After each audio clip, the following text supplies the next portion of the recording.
Well, here we are. 12 episodes, and the ride is about to conclude. So, nothing else left to do. Let's talk about episode 12 of D4DJ All Mix.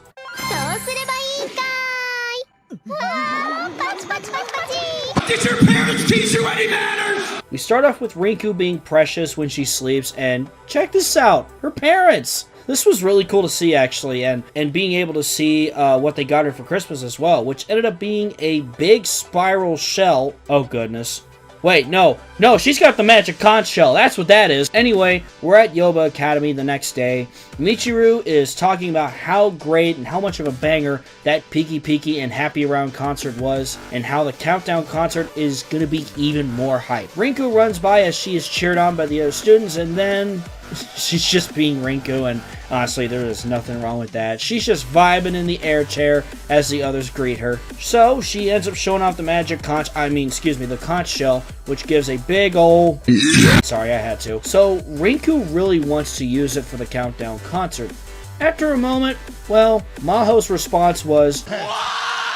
So Maho is thinking about Rinku's suggestion, and she thinks about jazz and mentions shell players. She's worried about whether she can learn to play by the time of the concert. I hope I get this guy's name right. We got Ryujin coming up, talking to Maho, which it was nice to see him chip into a conversation like this, much like Irie earlier on in the season. And of course, both of them were in units at Once Upon a Time. Irie in Call of Artemis and Ryujin in LMO. So anyway, he mentions the shell necklace that Rinku got her for Christmas. He talks about how spirals are great shapes, mentioning that, of course, it's a spiral shell because it's in the shape of a spiral. And though a spiral may look like it spins around in the same spot, in reality, it's actually going upwards. Seriously, he gives some really nice life advice here and how he tries to make each day just a little better than the last. So, I say, let him cook. I can vibe with that. Let me cook. Shut up. Okay. Let me cook. Hey, there's Irie. She then brings up how the grooves on the records are spirals too. Because of that, as the needle advances, it plays music that makes life better. And by the way, I'm going to go off topic here for a second. I know what music has made life better for me, and that's Linkin Park. They just released a bunch of archive stuff from Meteora. They're one of their biggest albums that came out 20 years ago. They're celebrating the 20th anniversary of that, and dear God, if you haven't listened to it, you need to, because it's just, everything about it is great. Because Linkin Park is just that amazing. Anyway, of course it was nice to use the record for good, instead of setting the mood like they did in First Mix, like this part here.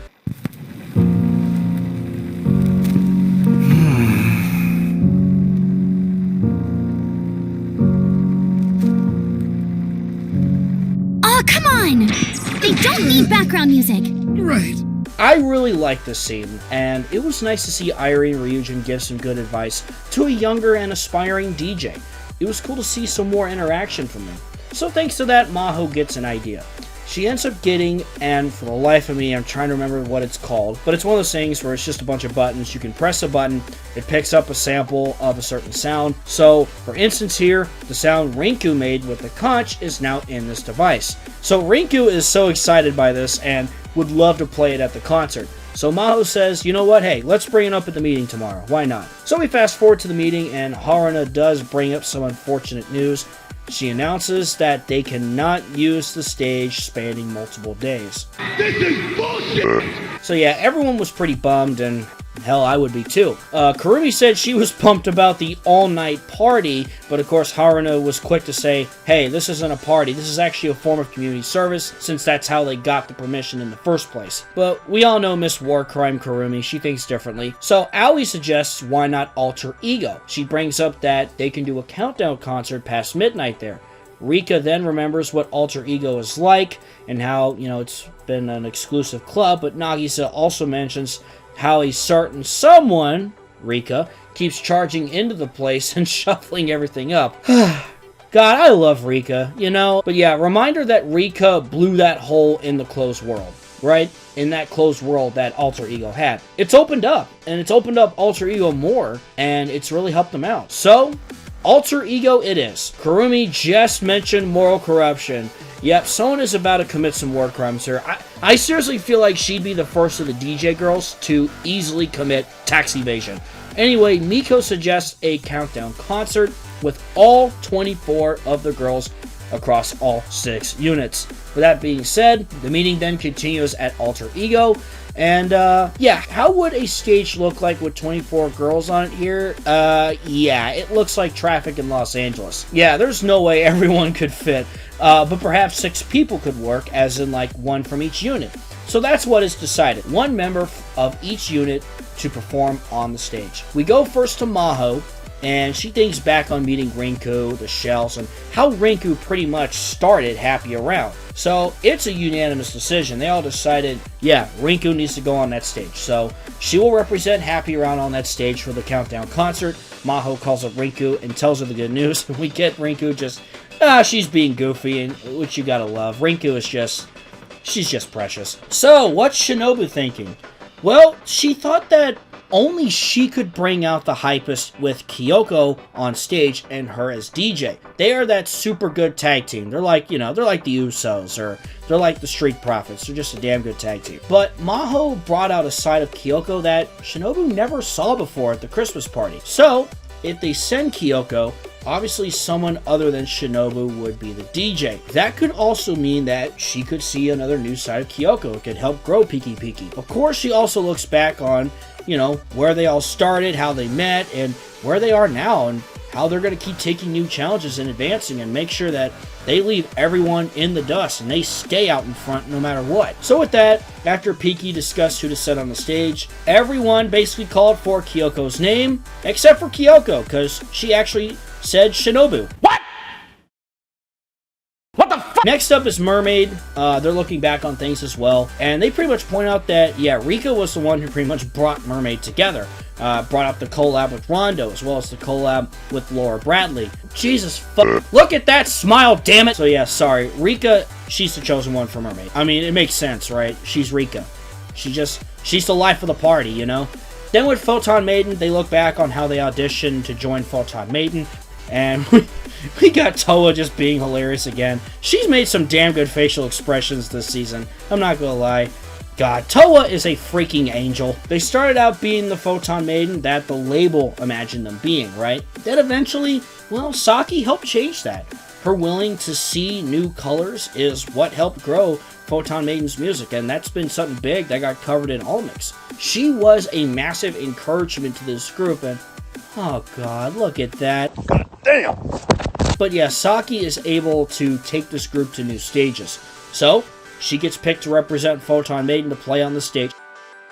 God damn, look how cute she is here. I'm sorry. Then over to Rondo as Tsubaki and Kyoko are training with Irie. Well, truth be told, they were pretty much waiting for Tsubaki to finish up her training. Nagisa pretty much knew that she would be there, and she believes that's why Tsubaki is training with Irie, is to be in this collab, right? Though Tsubaki pretty much explains the truth, which is that she just wants to improve her vocal skills. She wants to be the best, right? Because she's a hell of a singer.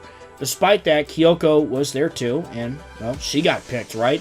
And Tsubaki feels, though, that her voice gets stronger from her voice training with Irie. But yeah, Aoi pretty much says, Tsubaki, you need to represent Rondo in this. But Tsubaki also feels like, well, it should be Aoi, because you're the one who helped form the unit.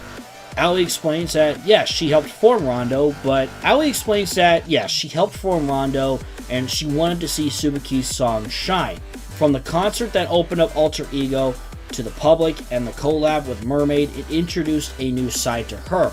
It also helped bring Rondo to bigger heights. You know, kind of similar with every unit. You've got to find something that'll take you to the next level, right?